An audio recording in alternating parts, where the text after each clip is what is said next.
Welcome to the Great Detectives of Old Time Radio. From Boise, Idaho, this is your host, Adam Graham. If you have a comment, email it to me, box13@greatdetectives.net. Follow us on Twitter at Radio Detectives and become one of our friends on Facebook, facebook.com/Radio Detectives.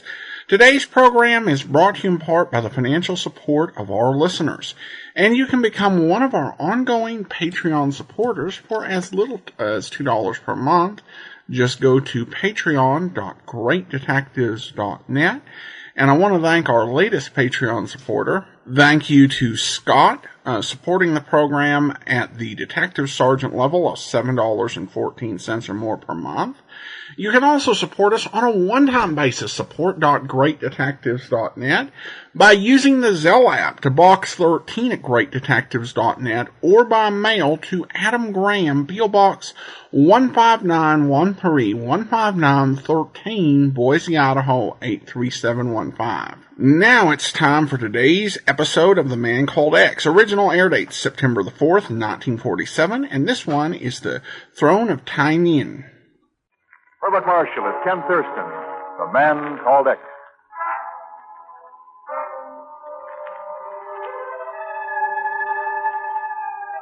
Space and time can play funny tricks with a man. For instance, 6 weeks ago, an American flying boat was en route from Singapore to Manila. Over the South China Sea, 1,000 miles from nowhere, someone entered the pilot's compartment. Hey, what's the big idea? Want to know nobody comes in here without a permit? Oh, wait a minute. No! Oh!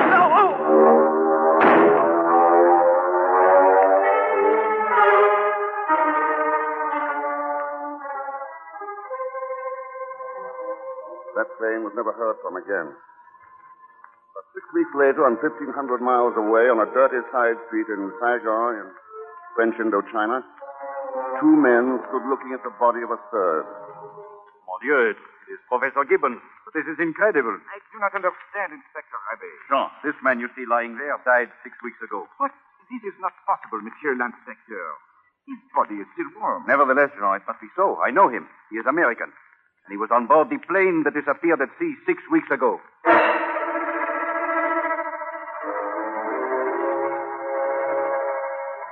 Then, 12 hours later, halfway across the world in Budapest, I got a phone call from New York City. Hello. Ken, there's a plane waiting for you at the airport. It'll fly you to Tehran. From there, a charter job will go non-stop to Karachi, India. Your papers are cleared to there.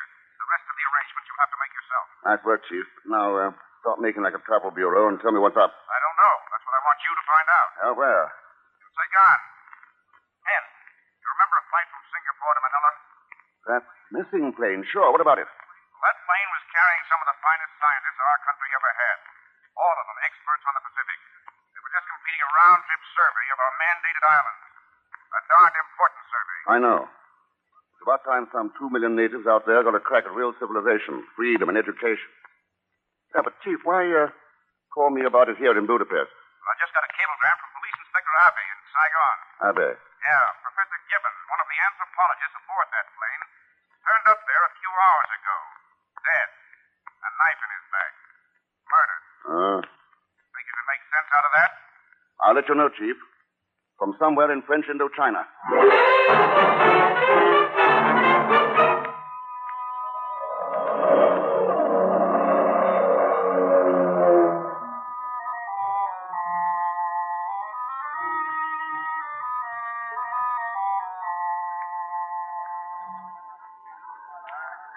Well done, Mr. Thurston. I'm Inspector Beaumont of the French police. Welcome to Saigon. Thanks. Only, I didn't know I was expected. Mais oui, monsieur. We have been notified. Our facilities are at your disposal, including one automobile. This way, please. Chief Inspector Abe has been awaiting your arrival with great anticipation. Abe, now he's the one who identified Professor Gibbons, isn't he? Oui, monsieur. The inspector had met Monsieur Professor before the war, when he was conducting anthropological expeditions in Cochin, China. So he has more than an official interest in this affair. Oh, here is my automobile, monsieur. If you will be pleased to enter. Oh, thanks very much. I assure you the pleasure is entirely mine.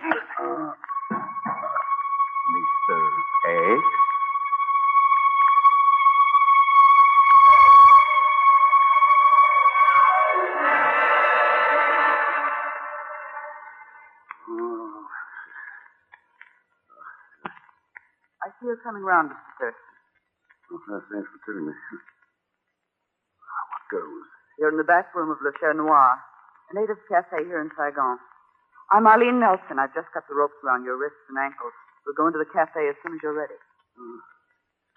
Short, sweet, and to the point. That's the way I like things to be. Wilmot likes them that way, too. You grow your police inspectors pretty rugged out here. That was a gag, Mr. Thurston. Yeah. He's not with the police. He owns this place. Lucky for you, I saw his boys carry you in here. What's his interest in me? And yours? The mutual interest of the three of us. The throne of Tay-Ninh. Huh? I think we can beat him to it if we work together, Mr. Thurston. Tay-Ninh. 2 questions, Miss Eileen. Shoot. What makes you think I'm interested in this throne? And if I am, why should I string along with you? 2 heads are better than 1 hand. Besides, you're smarter than Professor Gibbons was. Smart enough to know what to choose when it's between $2 million and death.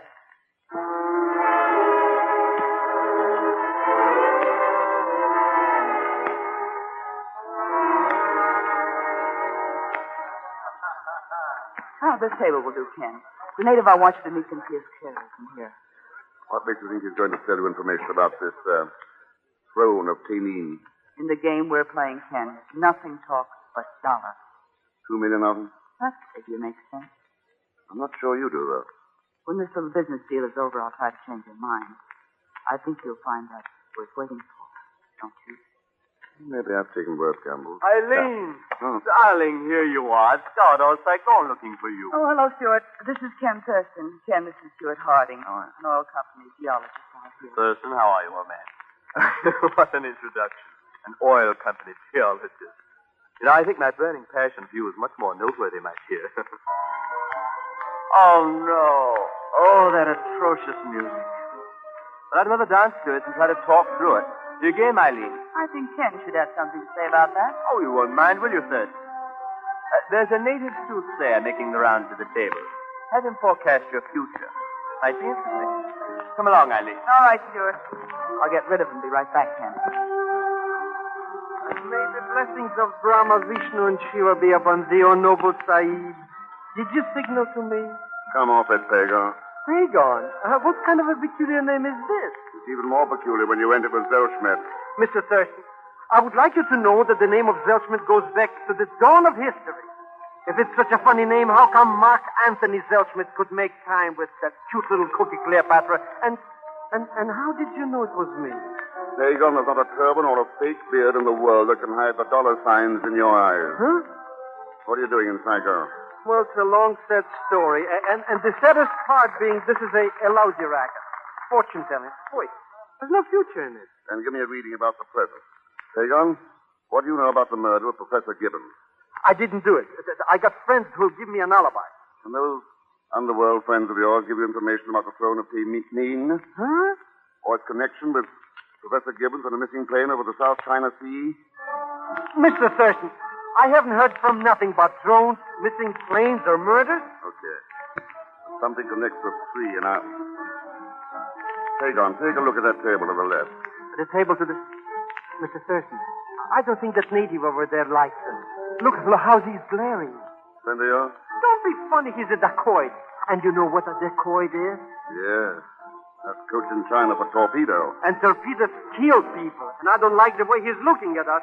Mr. Thurston, someone turn out the light. Curse of Shiva, we'll find thee. Look out, Saigon.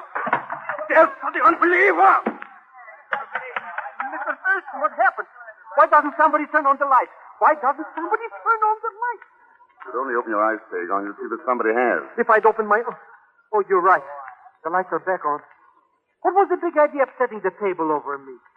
Take a look at my chair. That knife right through the back of it. The dacoit did it. Could be. And it could have been someone else. It could have been Ken, but it wasn't. You sound pretty sure, Eileen. I am. I saw that dacoit before the lights went out. He was the man who was going to tell us the information. Apparently changed his mind. Yes, and so have I. Our partnership is dissolved, Ken. Oh? Why this sudden change of heart? If the dacoit wanted to play that rough, he must have known you were working for the other side. So from here on in, it's no holds barred, Mr. X.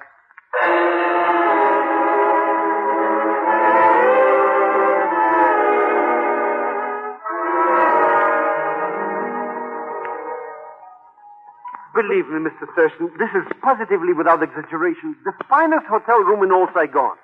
You don't know how lucky you are. I found it for you. For $20, I didn't need that kind of luck. That attitude shows you just don't understand the foreign exchange. Figuring the rates of international interest and... Save your breath, Saigon. The hotel clerk told me you only gave him $5 for the room. You did, eh? Mm-hmm. Well, of course. You wouldn't take the word of that thieving, no-good racketeering hotel clerk against mine, would you? Sure. Oh. You can stop right there, Thurston. Well, our impassioned oil geologist. Oh, Hardy. That's right, Thurston. Glad you remember me. I never forget a face behind a gun. I'm going to make this short and sweet. Stay away from Eileen. What's the matter, jealous? No, not of you, Thurston. The throne of Tay-Ninh. You understand? No. Well, then I'll make it clear. For centuries, men have killed for the jewels in that throne. I'm not going to let you lead Eileen to her death, too. She's harder to try to be led around, Hardy. Or hadn't you noticed? I know. She inherited more than Thor's thunder from her father. Thor's thunder? Yes, the schooner she has down at the docks. The one he used when he was a freebooting pirate. I'm not going to let her wind up the way he did. Why not talk it over with her instead of... All right, let me have that gun. Let go of my arm, Thurston. Let go. Sure. As soon as you drop it. Oh! All right. Get it, Figure. As good as got. Okay, Hardy. Now let's get some things straight. I don't like guns being waved in my face. I guess I had acted like a fool, Thurston. Sorry. How can I apologize? By answering some questions, fast. What's the throne of Tay-Ninh? What do you know about Professor Gibbons' connection with it? I thought you knew. The throne is a fabulous legend in Cochin, China. It had been lost for centuries, and Professor Gibbons claimed to have found it just before the war broke out. Go on. Well, as thrones go, it was a comparatively small affair, easy for him to hide away when he left Saigon just before the Japanese invaded. I see. So now it's just sitting somewhere waiting for someone to find it. And the $2 million worth of jewels encrusted on it. Eileen thinks she can find it? Yes, but she doesn't stand a chance. Not with Beaumont, the dacoit who almost knifed you, and the other murderers and cutthroats who are trying to find it too. You're not helping her by shoving guns into people's faces, Hardy. I know. I must have been out of my mind. But Thurston, I'd do anything in this world to keep her out of trouble over that throne. Then relax and let me take over. I'll do my best to keep everyone out of trouble, including me.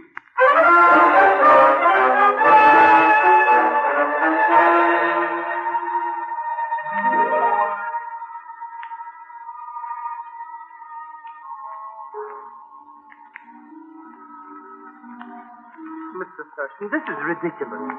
Looking for Eileen Nelson's boat at this hour of night? Is it? Of course.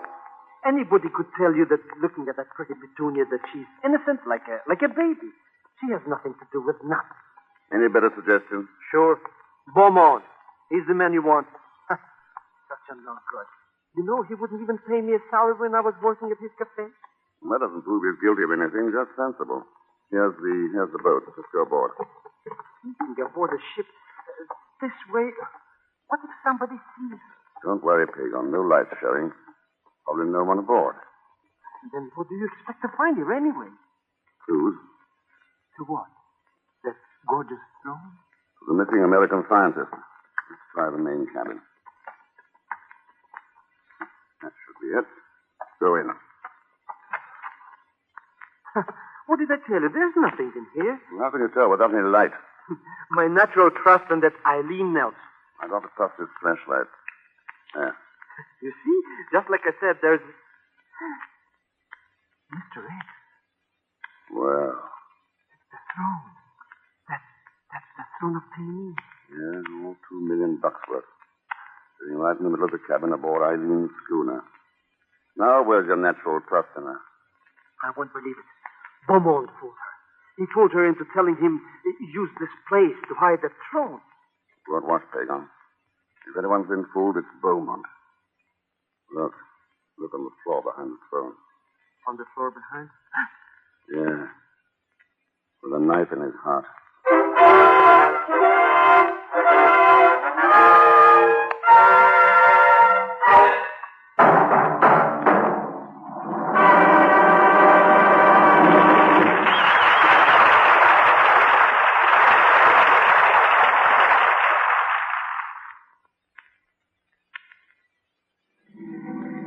This is an unfortunate affair, Monsieur Thurston. Very unfortunate indeed. Especially for Beaumont, Inspector Harvey. If you had only come directly to me upon your arrival in Saigon... Well, that was the general idea. Only Beaumont and Irene Nelson put a crimp into it. Yes, so you have told me. But I fail to see the connection between them and the throne of Tay-Ninh with your original mission here. I don't see it either, but maybe I can guess. Guesswork is not considered good police practice, monsieur. Then let's look at facts. Professor Gibbons was the only man who knew the location of the throne. He was also a member of the missing scientific mission. And what does that prove, monsieur? Nothing except that $2 million is worth a lot of risk to some people. I'm afraid I do not follow you, monsieur. The path of your logic is very faint indeed. No path too faint to follow if those men are still alive at the end of it, Inspector. If you don't believe me, check with a couple of million natives in the Pacific. Whose future welfare might be set back a generation if those scientific findings are lost. Okay, Inspector, there's the schooner. Let's go aboard and look at some other facts. Very well. Maybe they'll help you change your mind. Or perhaps, monsieur, though I'm inclined to doubt it. Well, I thought you said the ship was deserted. Light is shining up the companionway. I left Saigon on guard. His bravery in the presence of dead bodies goes only so far. And it's non-existent in the dark. So, the throne is in the main cabin? Yeah, right in here. You can face some facts for yourself. What is this, Thurston? Your idea of a joke? My sense of humor is better than that, Inspector. What, this room? Yeah. No Saigon, no Beaumont, no throne.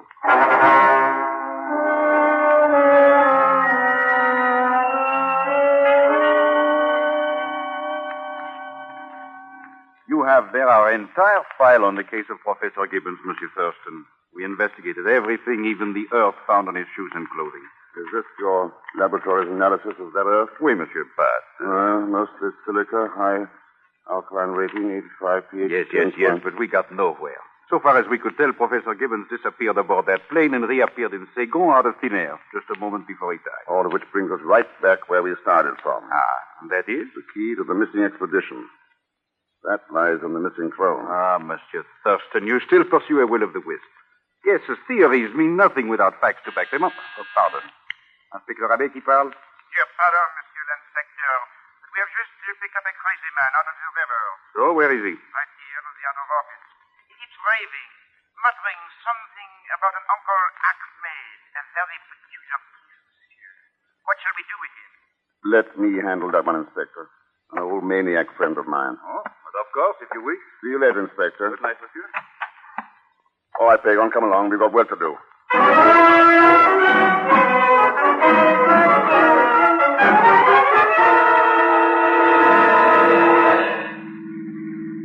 And that's what happened, Mr. X. It was stuffy in that cabin. I went up on the deck for a breath of fresh air. And somebody did what I've often been tempted to do. Huh? Conked you over the head. Mr. Thurston. Well, anyways, the next thing I knew, I'm making like a fish in a river. I never want to see boats in water again. That'll make it kind of tough for you. You're going back to the docks right now. Huh? I want you to hire a speedboat, Saigon, with a cruising range of at least 60 miles. What are we going to do? I'll let you know as soon as I see a geologist. And find out what silicon 85, pH 10.5 really means.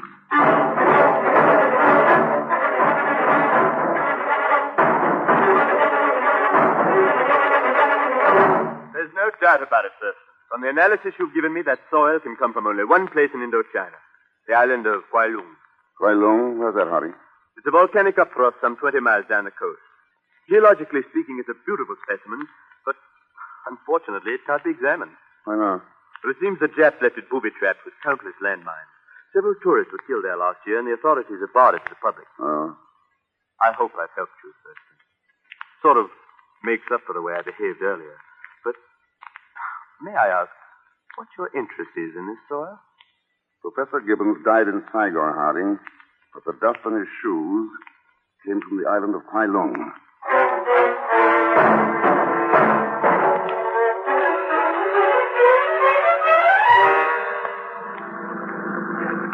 Some steamboat, eh, Mr. Thurston? He handles like a charm, Saigon. Where'd you get it? What does it matter? Zellschmidt always knows where to get luxury items. With other people's money, yes? Which is besides the point. I got you the boat. We're going out to that one Long Island. Kwailung. Whatever it is, and we're both happy. Except me. Oh? You don't tell me things. Why did you have to see this Harding to get the dope on the island? The police geometrist told you the same thing, even while I was with you. Just double-checking. On report? No, on Hardy. What a suspicious character. I bet you suspect everybody. Even me. Especially you. Thank you. This is the speedboat to Eileen Nelson's yacht, isn't it? Speedboat too. Well, of all the ridiculous... I never heard... How did you know? So she's standing right behind you. Don't be silly. How could she? I left her in the dark after that. Miss Nelson, you triple-crossed me, and please put down that gun. Let that be a lesson to you, Saigon. Never trust a woman. Never trust the Miss Eileen. Well, now what? Now that I've learned where you're going and where the throne is, I'm taking over. Any argument? Oh, no. Just a word of advice. Watch out for this wheel. It pulls a little to port. Oh, you fool! We're heeling way over. Let's have that gun, Eileen. A pretty smart trick, Ken. Drop that thing or I'll have to take it away from you. No. No, Ken. You don't have to take it away from me. I'll drop it. Don't worry about a thing, Mr. X. I have the wheel. We're back on course again. Good work, Saigon. Are we back on course again? Hmm? What's that supposed to mean? You're still holding me. And you know I like it. Quite a change of pace, Eileen. It's not really, Ken. Remember last night at Le Chanois? Remember what I said about a certain moment being worth waiting for? Well? Maybe we won't have much longer to wait now. Let's talk about that when this is all over. No, don't waste precious time, Ken. What? There's a seaplane flying overhead, following the same course. And if it's flying where I think it is, you and I may never leave the island of Kwai Lung alive.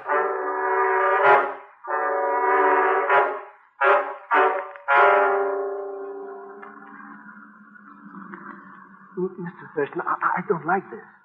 How can we land at this place? People get killed here by bombs and things. Not even know where to land, Saigon. What kind of a talk is this? Who knows where to land? That oil slick in the water is going to tell us. Huh? I don't get it. It seems to be flowing out from that underbrush, Ken. Yep, and that's where we're heading. Mr. X, you're driving the thing right into those bushes. Ken, you were right. A harbor's behind the overhanging brush. Yep, complete with landing dock, seaplane, and all. That's where the oil slick was coming from. What are you going to do now, Ken? Look for the pilots of that plane. Huh? And the throne of Tay-Ninh. And the missing expedition.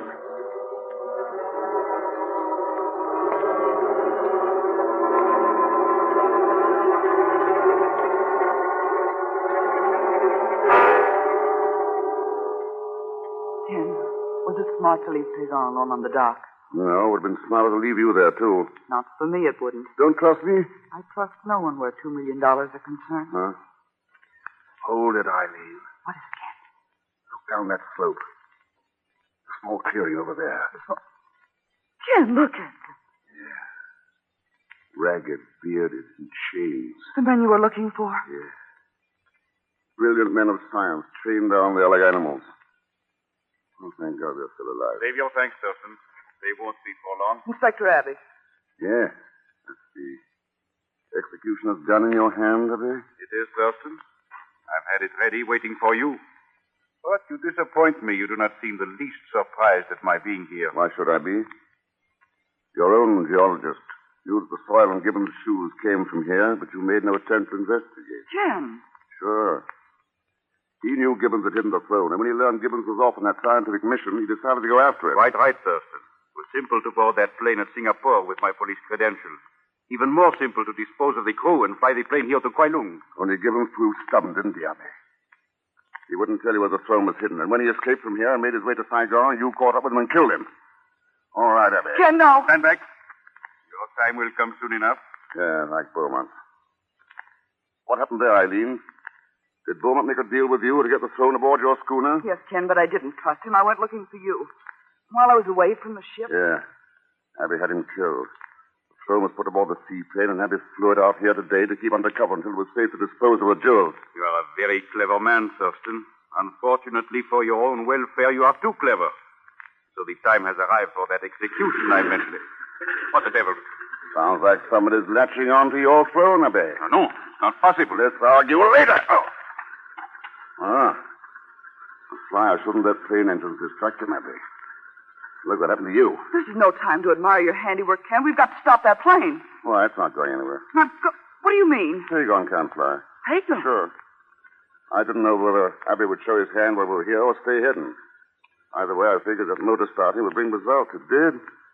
So, Ken, As usual, Mr. X has successfully completed his mission. And now what are your plans? Well, it depends on what turns up, Ivy. And if it should be the author of a South Sea Island cruise that turns up aboard a good seagoing schooner named Thor Thunder? No. I'm afraid not. But why not? We're two of a kind, roaming the byways of the world for danger and adventure. We play the same kind of game, Ken. Oh, no, Eileen. I was gambling for those scientists. You and Abby gamble for $2 million against the future welfare of 2 million people. No, Eileen. Things we stand for are on opposite sides of the fence. A constant battle between them. You said it yourself. With no holes barred.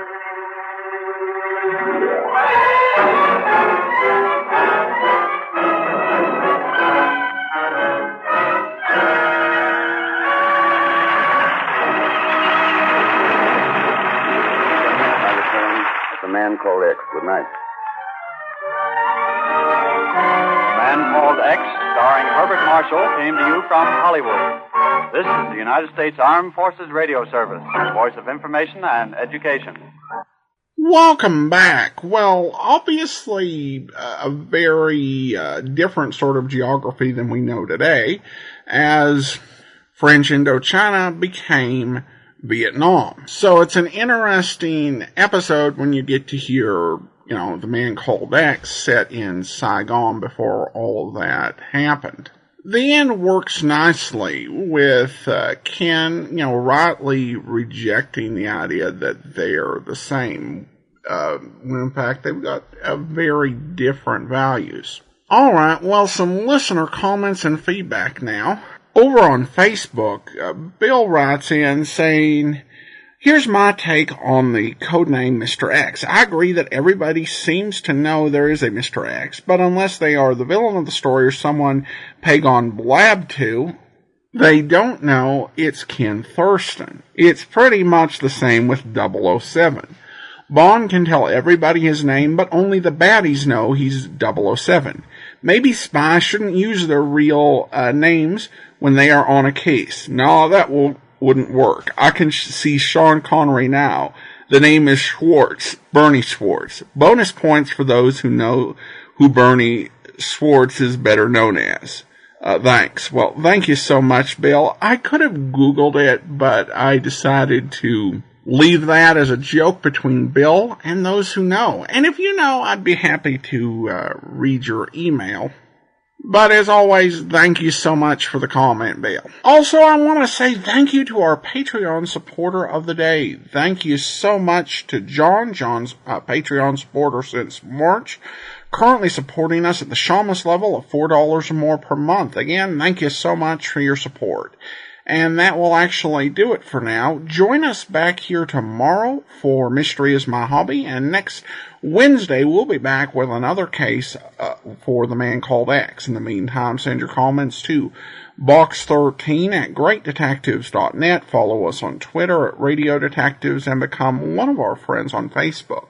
Facebook.com/Radio Detectives. From Boise, Idaho, this is your host, Adam Graham, signing off.